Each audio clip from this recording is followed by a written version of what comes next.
Welcome to the, I guess, is this the end? We're close to the end. But anyway, good job in making it this far. How many of you have launched or built something that you were really excited about, like a business, a product, something like that? You're like, this is it. This is the big one, right? You get pumped. You spend like a year or 2 years like in your garage just working and working. And was anyone's customers or users slightly less excited about the product than you were? I mean, like, it's hard, right? Because I started my first company in 2007. I was a creative, I was a programmer, we were making toys for kids. We went through an investment program called Y Combinator. We got a little money, we raised a little more. That unfortunately gave us the freedom to just like lock ourselves in a room and do lots of work. And so while we were doing tons of iterations and tons of development, it never left our room, it never left our team. And so we became more and more convinced that what we were building was brilliant, when in fact we'd never exposed it to the oxygen of the outside world. The first time, it was a tool for kids to be more creative. It let them make cartoons and little animated music videos. The first time we actually watched a kid use it, we're like, wow, we need to start over. Like, we knew that in about 5 minutes. And so after that, I tried to do a better job. And if you've read any of the lean startup or the customer development stuff, one of their big mantras is you've got to get outside of your own office and you've got to go talk to your customers way before you're ready. And so I said, okay, I'm going to do that. And I spent a serious chunk of my time. It was almost my full-time job for probably 6 months, just talking to customers, always, always, always. And we still went out of business. And I was like, that's not what I signed up for. Like, I thought that by talking to people, I was going to figure out what they wanted, I could build the right product. But I realized it's actually pretty hard because there's all these biases and difficulties, and it takes a lot of time, and it's really easy to mess up. So the goal of it is that we want to figure out in an ideal world whether our business or our product's going to work before we build it. It's like being able to quickly prototype stuff. This is, I don't know if I'm allowed to use your visual displays, but like being able to do this is incredible, right? And if you had this ability to rapidly prototype something and you didn't use it, you're just throwing away good information. And with businesses where you're potentially pouring in, millions of dollars and, years of your life, it's even more important that we do that. But it's hard, and everyone's got their process, but actually no two businesses are the same ever. That's why it's innovation. It's innovation because it's never been done before. So you can't just read a book and follow someone else's advice. It's not going to work for you. And the difficulty is that we want to start learning before we have the product. And in some cases, before we even know what the product's going to be. I mean, if we have the product, it's relatively easy. You get your product, you take it to someone, you ask them if they'll pay you money for it, and if they pay you, then it's a pretty sure bet that you're on the right track. And things like Kickstarter and crowdfunding are brilliant at bringing us this information a bit earlier. But still, it's hard. And too often, the approach we take is that of the visionary entrepreneur. We say, I have an idea, and no matter what, I'm going to make it happen. And so we get our designers and our programmers and our marketers, and we create this big launch campaign, and we get all excited, and then maybe we get lucky, and we happen to be right, and then we're a big successful celebrity, we buy our island. Or maybe we were a bit off track, and suddenly we're like, oh no, do I still have money? Do I get another try? And we'd love to bring that information forward. We'd love to learn sooner. And talking to people about our idea is meant to be the way that we do this. And every single person who gives advice about startups, they'll say this. Reid Hoffman, he said, if you're not embarrassed about what you're launching, you've waited too long. It's like you have to get it out before you're ready. But there's a big fallacy. I call this the feedback fallacy. And it's the belief that just because we're talking about our idea, that we're getting good data. We believe that we're being scientific. We're asking people questions. We're filling out the surveys. We think we're learning something. What I want to convince you of in the next 10 minutes is that all you're really doing when you tell people about your idea is you're fishing for compliments. You're coming in and you're saying, okay, now, I've worked really hard on this. It's my favorite idea ever. I'm quitting my job. I'm risking everything. Here it is. Tell me the truth. And unless someone's a sociopath, they're not going to tell you. And to be honest, even if they did tell you the truth, what does it matter? Venture capitalists are literally professional bettors on the future. There should be no one more qualified to figure out whether an idea is going to work or not. But you know how often they're wrong, right? 80%, 90% of the time, depending on how good the investor is. So if literally the best in the world, if their honest, true belief is wrong so often, how much can we take anyone's opinion If you ask me and I love your idea, so what? If I hate your idea, so what? It's like I'm almost certainly wrong. So it's not just that people are polite and lie to us. Their opinion fundamentally does not matter. But we still need to learn if what we're building is going to work, right? And to do that, we have to learn what our customers care about. We have to learn what our users care about. We're not going back into this mode of just ignoring everyone in building. But we do need to be wary of the compliment. Compliments are bad data. They're the enemy. Like compliments, they feel like you're on the right track. You go to a meeting, it's all exciting, you come back, everyone's like, how did the meeting go? You're like, it's amazing, they loved our idea, they loved it. And in your head, you're going, they're going to buy it. But all they really meant was like, hey, I'm excited right now. And that doesn't necessarily translate into a purchase decision. And this is like, it's just so common. I mean, you've been there. It's like, it feels good. And every meeting I went to, I'm like, oh, they love it. They were really excited. And we just need to actively learn to ignore these compliments. And there's an easy way to do it, and that's to never mention your idea, at least in the beginning of your company, the beginning of your product development. It was talked about in one of the earlier sessions, is how important like real deep understanding of the people you're trying to help is.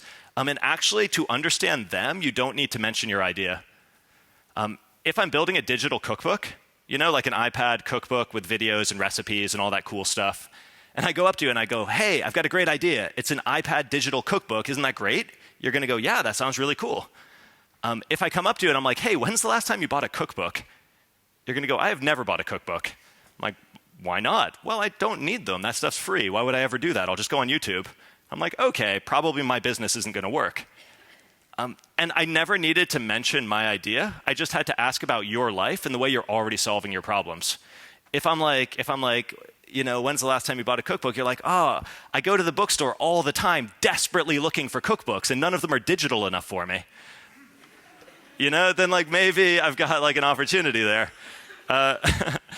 And startups go through different phases, and what we're looking for during our customer conversations and the type of feedback that we're trying to get, it actually changes depending on the stage of the company.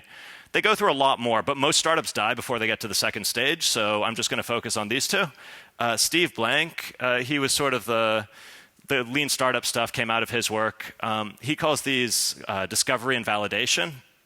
But I mean, I think of it as learn and confirm. We're trying to learn what our customers care about. We're trying to learn all about their life, and we leave our idea out of it. Then we take all that understanding, we take our own little visionary leap, we come up with a product, and then we bring it back to them to confirm that we did things properly. So you're not just collecting feature requests, you're not building the product by committee. They don't know exactly what they need, but they do know what their problems are. Or at least they know how they're currently dealing with them.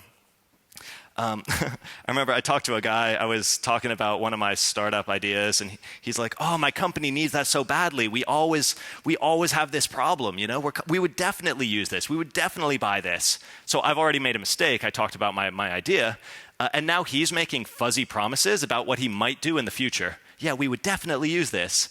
But that's easy to say, right? And so I said, well, you have this problem, right? And he goes, yeah, we have it all the time. We had it just the other week. And I'm like, well, what did you do about it? And he's like, it was terrible. We had to get an intern to deal with it. And I said, that doesn't sound so bad. And he thought for a second and goes, no, you're right, it wasn't. And he actually had, despite it being a problem, he had a totally good solution already. So he really wasn't that interested. Was he going to be desperately Googling around looking for expensive solutions? Probably not. We want to know what they're already doing and why. So that comes out of the learn. And these two questions, or these, I guess, two criteria for questions is what I call the mom test, because it leads to a type of questioning which is all about them and not about you. And so since your idea is not in the equation, it gets rid of all those biases where people are trying to protect your feelings or talking about stuff they don't know about. And it's really simple. You talk about their life instead of your idea. You never need to mention your idea. It's great. And secondly, you talk about specifics in the past, what they did last time rather than what they think they'll do next time. And then you just use that grounding in their real life and you make your own decisions. If you can watch them actually do their work, even better. But sometimes we can't. And this kind of gets to this problem where talking about our idea is fishing for compliments. And there's one other variation of this, which you'll see it pop up every now and then, which is that someone goes in and they're like, hey, I want feedback about my idea. And the other person goes, yeah, I don't think that's for me. And they go, no, you don't get it. And they're like holding the person hostage, like demanding a compliment. They're like, I will not leave you alone until you say something nice about my idea. And if you go into pitch meetings, it's like if you're trying to learn if your idea is going to work, that's not the time to be pitching, right? That's the time to be asking with great humility what's important in their life. Because once your idea comes into the equation, you've just blown up all of your potential learning. It's like, you know how if you're annoying enough at the bar, you can always get a fake phone number? It's the same principle. It's like if you're annoying enough about it, people will always say something nice about your idea. And then if you make this mistake of thinking that that's real data instead of just a compliment, you're in big trouble, right? And you're going to make bad decisions as a team. So the second stage is confirm. And obviously at some point, we're trying to build a product, right? So at some point, we have this thing, and we need to actually tell people about it and show it to them. We get a prototype, and this can happen really early. We get something, and we're ready to bounce it off the market.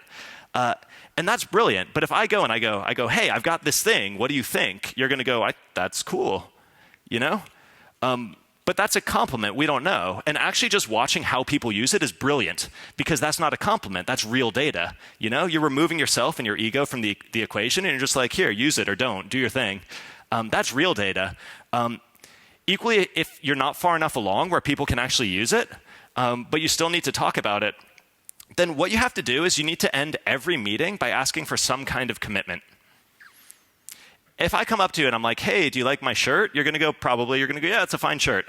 It's like that costs you nothing to compliment me. If I go, hey, you want to buy it? You're going to go, no, not so much. Just a tenner. No, I'm okay.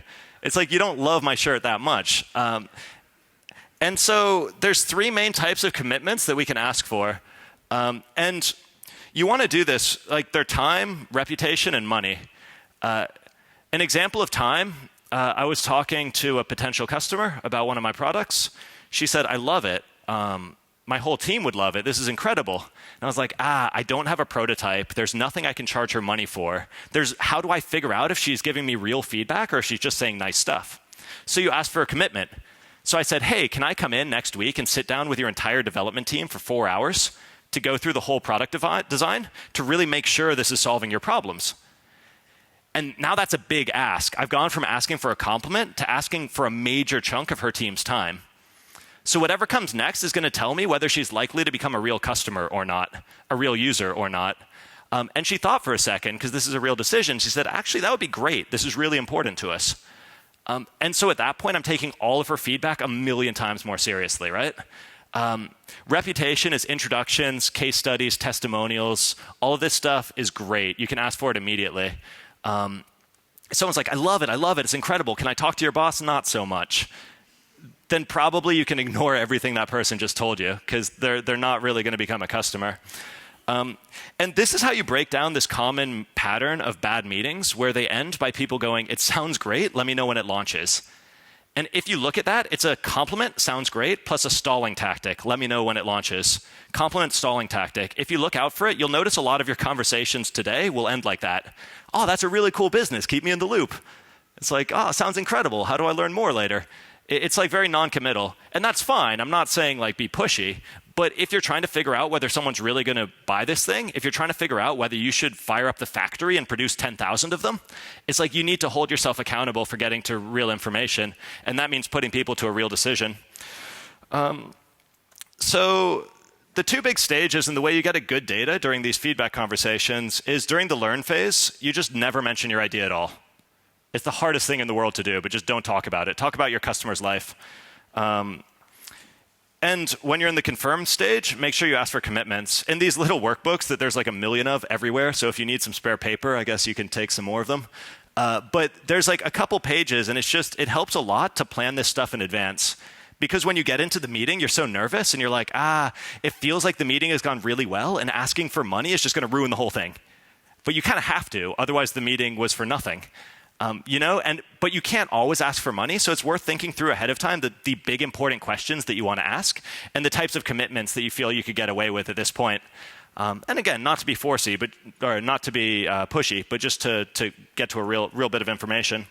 And when you do this, the data you bring back, when you say they loved it, it really means they loved it. And you know that because they're on their way toward becoming a real customer or a real user.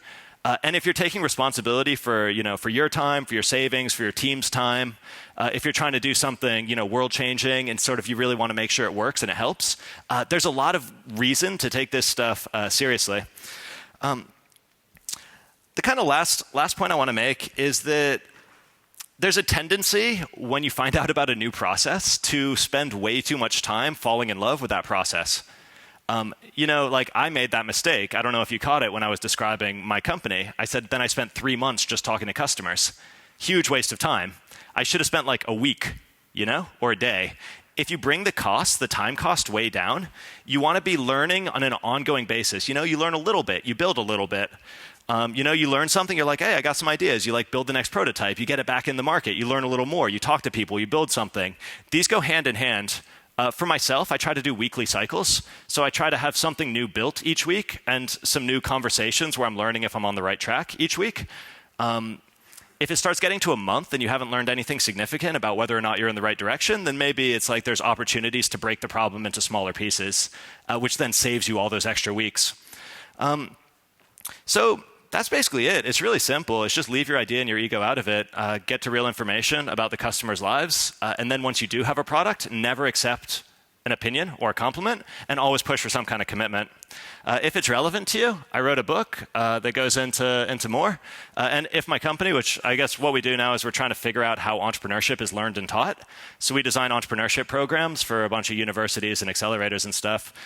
So it's hard. I don't think anyone's figured out the answers, and we're always excited to talk about it and hear what's working and not. So thanks a lot, guys.